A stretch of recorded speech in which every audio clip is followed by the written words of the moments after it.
হরে কৃষ্ণ, রাধে রাধে, প্রভুজি মাতাজিগণ।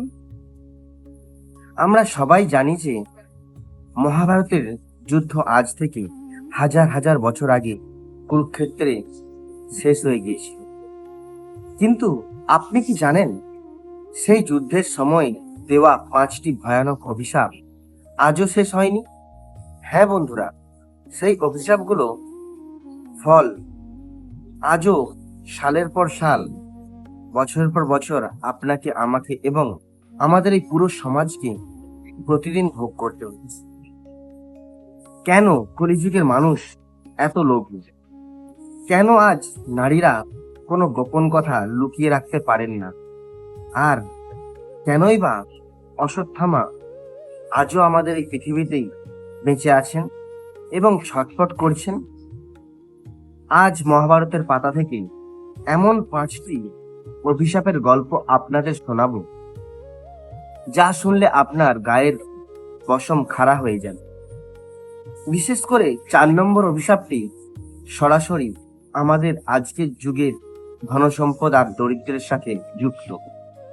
তাই একটু স্কিপ না করে পুরো ভিডিওটি মন দিয়ে দেখুন, আজ আপনার চোখ খুলে যাবে। প্রথম অভিশাপ, যুধিষ্ঠিরের অভিশাপ। নারীরা কেন কোনো গোপন কথা লুকিয়ে রাখতে পারেন না?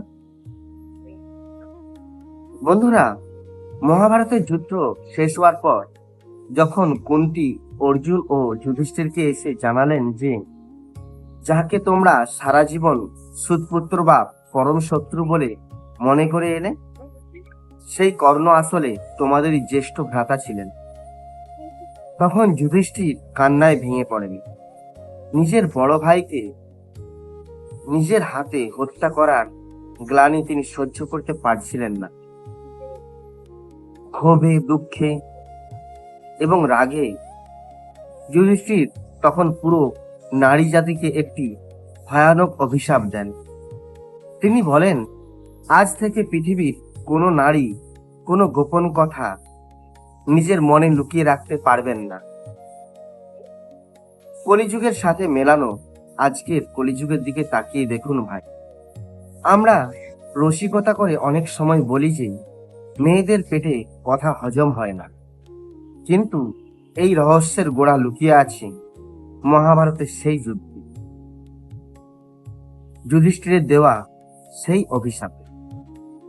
আজ সমাজ যত আধুনিকই হোক না কেন, কোনো বড় গোপন সত্য নারীদের মনে বেশি দিন চাপা থাকে না। এরপরে দ্বিতীয় অভিশাপ, শ্রীকৃষ্ণের অভিশাপ। অশ্বত্থামার অমরত্ব ও অন্তহীন কষ্ট। দ্রোণাচার্যের পুত্র অশ্বত্থামা, যিনি রাগের মাথায় পাণ্ডবদের বংশ ধ্বংস করার জন্য উত্তরার গর্ভে থাকা সন্তান পরীক্ষিতের ওপর ব্রহ্মাস্ত্র চালিয়ে দিয়েছিলেন। এই চরম পাপে ক্রোধিত হয়ে স্বয়ং ভগবান শ্রীকৃষ্ণ অশ্বত্থামার কপাল থেকে তার চিন্তামণি রত্নটি টেনে বের করে নেন এবং তাকে অভিশাপ দেন, তুমি আজীবন অমর থাকবে, কিন্তু তোমার শরীর কুষ্ঠ ও ক্ষত রোগে জর্জরিত হবে। তুমি মৃত্যুর জন্য ছটফট করবে, কিন্তু মৃত্যু তোমার কাছে আসবে না। তুমি বনের মধ্যে একা একা ঘুরে বেড়াবে এবং যুগ যুগ ধরে মানুষ তোমাকে ঘৃণা করবে। বন্ধুরা, মধ্যপ্রদেশের অসিরগড় দুর্গা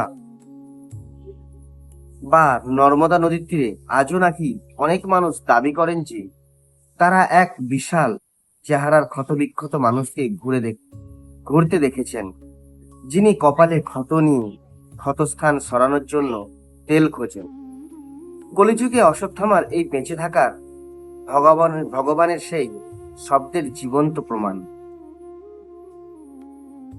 এরপর তৃতীয় অভিশাপ, যদুবংশ ধ্বংস এবং কলিযুগের অধঃপতন।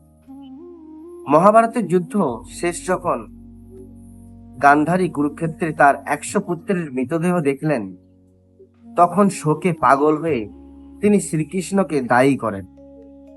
তিনি বলেন, তুমি ভগবান হয়েও এই যুদ্ধ থামাতে পারতে, যেহেতু তুমি তা করনি, তাই আজ থেকে ঠিক 36 বছর পর তোমার নিজের যদুবংশ ঠিক এভাবেই নিজেদের মধ্যে মারামারি করে ধ্বংস হয়ে যাবে, এবং তুমিও এক সাধারণ মানুষের হাতে বনের মধ্যে মারা যাবে। কৃষ্ণের নিজের বংশ যখন নিজেদের মধ্যে অহংকার আর মদ্যপানে মত্ত হয়ে ধ্বংস হয়ে গেল, তখনই কিন্তু পৃথিবীতে দাপর যুগের অবসান ঘটল এবং কলিযুগের প্রবেশ হলো। গান্ধারীর সেই অভিশাপ তারপর থেকেই মানুষের বুদ্ধি ভ্রষ্ট হতে শুরু করেছে, যা আজ আমরা চারপাশে সমাজ স্পষ্ট দেখতে পাচ্ছি। এরপরে চতুর্থ অভিশাপ, মান্ডব মুনির অভিশাপ। আজকের যুগের অল্প বয়সে পাপ পুণ্যের বিচার। ভিডিওর শুরুতে আমি বলেছিলাম 4 নম্বর অভিশাপটি খুবই গুরুত্বপূর্ণ। প্রাচীনকালে মান্ডব নামে এক ঋষি ছিলেন। রাজা ভুল করে তাকে চুরির অপরাধে শুলে চড়ানোর আদেশ দেন।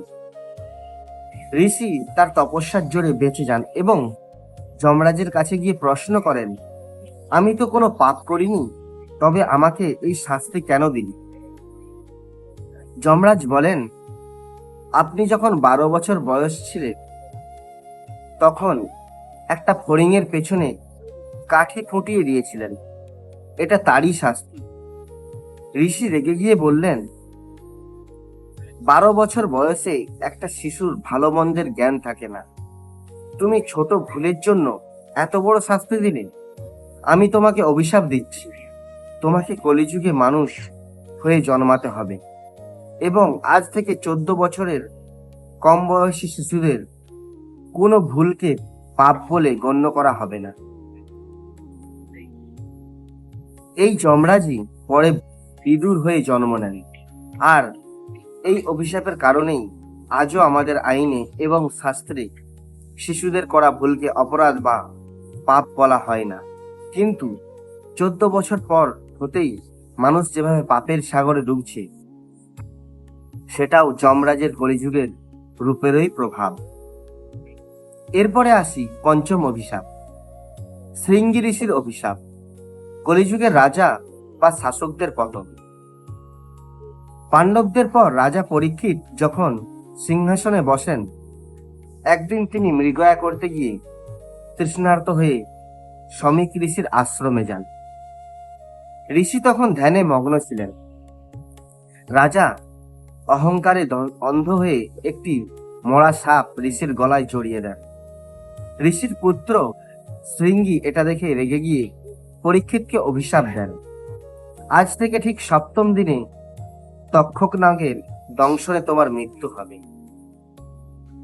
রাজা পরীক্ষিতের মৃত্যুর পরেই কলিযুগ পুরোপুরি পৃথিবীতে জেঁকে বসে। এই অভিশাপ আমাদের শেখায় যে যখনই দেশের রাজা বা শাসকরা অহংকারী হয়ে সাধু সন্ত বা সাধারণ মানুষকে অপমান করবে, তখনই সেই সাম্রাজ্যের পতন নিশ্চিত, যা আজও আমরা রাজনীতির ময়দানে বা বড় লোকদের পতন দেখতে পাই। তাহলে বন্ধুরা, মহাভারতের এই 5টি ভয়ানক অভিশাপের কথা শুনে আপনার কি মনে হলো? মহাভারতের গল্প যে শুধু অতীতের নয়, বরং আজকের যুগেরও এক বাস্তব আয়না, তা কি আপনি বুঝতে পারলেন?